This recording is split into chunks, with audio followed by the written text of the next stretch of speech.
Видеоролик с выступлением председателя Общества Центральной Азии узбеков Пермского края Джахонгира Джалолова, где он призывает узбеков к созданию батальона для участия в войне против Украины на стороне России, вызвал в социальных сетях широкий резонанс и волну негатива со стороны пользователей из Центральной Азии.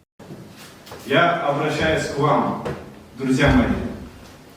Наши дети посещают детские садики, учатся в школах, в колледжах, в университетах. Мы живем, работаем в России. Мы не только должны, мы обязаны оправдать тот хлеб, который мы кушаем. Предлагаю сформировать добровольческий батальон и назвать его великим именем Амир Тимур и поддержать специальную военную операцию России по демилитаризации и денацификации Украины. Сам Джахангир Джалолов на своей странице в ВК сообщает, что после его предложения о создании батальона Амир Тимур в его адрес поступает поток угроз и оскорблений со стороны соотечественников.